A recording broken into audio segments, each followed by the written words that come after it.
Trick Williams, as well as Finn Balor yesterday. We have been loaded up. You can get it all on the podcast. You heard some of the audio there about the Philadelphia Eagles. One of the biggest topics we had all year long was about the champions, the defending champions at the time, and their star wide receiver, A.J. Brown. Does he want to be there? Does he not want to be there? Critical of the offense, so on and so forth. Well, Howie Roseman, the general manager, was on the Rich Eisen show, noon until 3 Eastern time here on ESPN Radio, and was asked about whether or not A.J. Brown will be with the Eagles next season. I think I've been really consistent in talking about how hard it is to find great players, and AJ's been a great player for us. Not a good player, a great player for us. He does have tremendous character, and so I think from our perspective, we're looking to add to our roster. We're not looking to subtract. And so, I've been really consistent in saying that. Okay, before we get to part 2 of this, Howie Roseman speaks, and did he say anything? No, about AJ specifically? He played it perfectly. Played it perfectly. Okay, now, part 2. Peter Strager, our buddy who covers the NFL, of course, and NFL analyst and Get Up. He was on Get Up, and he had this to say about maybe a change of tune a little bit inside the Eagles organization. There is a difference in tone from the trade deadline when Howie Roseman said to everybody, absolutely, off the table, we're not trading A.J. Brown, to here in Indy, where it seems like he's almost saying, well, I'll never just say no to listening to offers. A.J. Brown's Twitter handle is always open. Well, Howie Roseman this time of the year is always listening. Mm-hmm. That's his mantra. Offer me. What do you got? Truth of the matter is, it is cost prohibitive for them to trade him before June 1st. That's a $40 million dead cap hit. So there are financial barriers here for the A.J. Brown trade. And to Harry's point, Sean Mannion was one of 17 different offensive coordinator candidates who proposed their plan to the Eagles. 17. He was one of just 7 to make the second round. He showed them cut-ups of how his offense, which is play-action heavy, would work with the personnel that they have there in Philly. That includes A.J. Brown. Howie's always looking to make a deal. He's the best in the business when it comes to that. But he also likes to add, not subtract. The trade of A.J. Brown, they would need something back, and also it would be a really big financial hit. All right, take all that in. What's going to happen with A.J. Brown? I have no idea.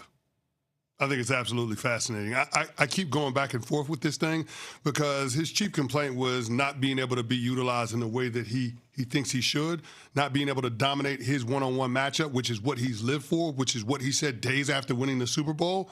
So I am fascinated to see what ends up happening with him and how the organization tries to get their arms around this. And I'm also sitting here thinking about the pressure that's going to be on head coach Nick Sirianni going into this upcoming season. We've lived in a world over the last 12, 13 months where we've just assumed that it's inevitable for the Philadelphia Eagles to divorce A.J. Brown. And I'm wondering now, could we live in a world where A.J. Brown outlasts the head coach Nick Sirianni? I'm just sitting here thinking about it. It's harder to find a guy like A.J. Brown than it is to find a coach that can put the Philadelphia Eagles, this roster in particular, in position to contend for championships. And we've seen that this organization, above all the others in the NFL, treat the head coaching position as something that's fungible. So I would just say, when it comes to the A.J. Brown of it all, do the Eagles have an A.J. Brown problem, or is this an issue that the head coach can't figure this out? And that it's been allowed to languish for so long, and it undermined their attempt to defend their title. See, and I tend to think that if A.J. Brown stays there, so will Nick Sirianni. Because if A.J. Brown stays and he is productive in Sean Mannion's new offense, that probably means that the team is having more success, that they figured something out that was lacking last year when Kevin Patullo was calling plays. And if Sean Mannion has developed these schemes that are going to be reliant on players like A.J. Brown, if I'm the Eagles, why would I want to subtract that talent?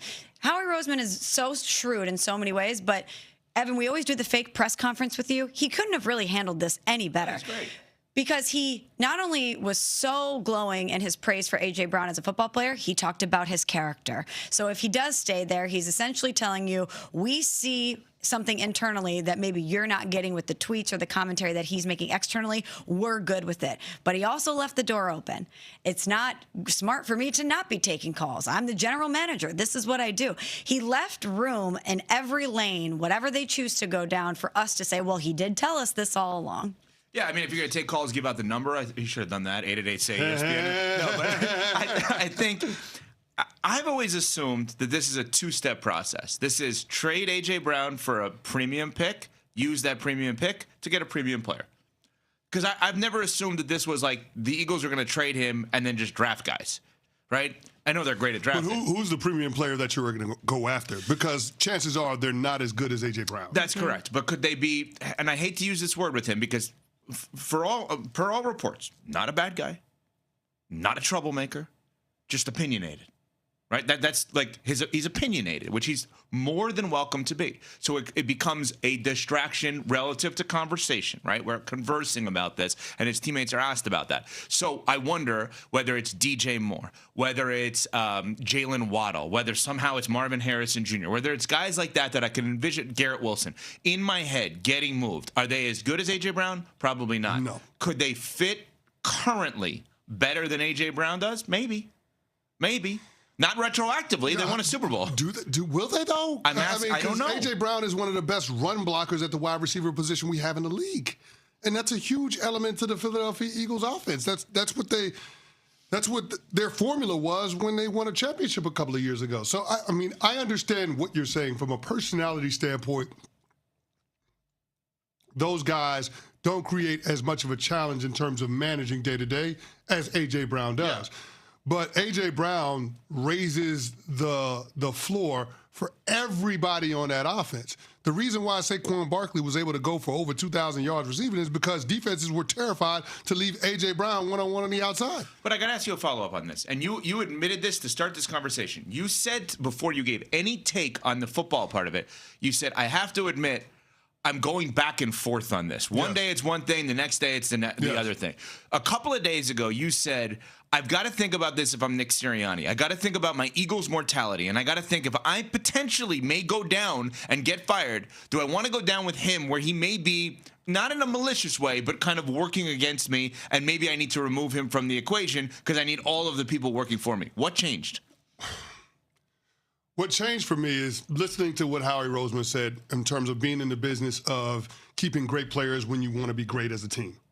So he acknowledges that A.J. Brown is not a good player. He's a great player. Mm-hmm. I think it's also one of those things where you have to acknowledge we've never seen good Jalen Hurts without number 11 out there. We've never seen it. So he's been a playoff caliber quarterback, but remember, they were 9-8 that first year as a full-time starter, and I want to say they started that season 3-6. And Jalen Hurts did not put up huge numbers, as you would expect for a quarterback that's still developing, but still, I know that with A.J. Brown on this team, I am going to get a Super Bowl MVP caliber quarterback if I can make sure that everybody is on the same page. And that's the head coach's responsibility. We talk all the time about Nick Sirianni. What does he actually do? What is his superpower as a head coach? When you look at the job description for head coach, being able to get the most out of your people, being able to manage conflict within your organization, that's a part of being a head coach. It is a leadership position by nature. And right now, when it comes to the A.J. Brown test, Nick Sirianni is failing. So if I'm Howie Roseman, I'm looking at this situation and wondering, do I have an A.J. Brown problem or do I have a Nick Sirianni problem? And as we continue to go through this churn at offensive coordinator, I'm starting to lean toward it being the latter. Coming up, a QB drafted in the top 5 of the draft has asked out. Who wants him? We'll discuss next. We're on Sportsmanlike, presented by Progressive Insurance.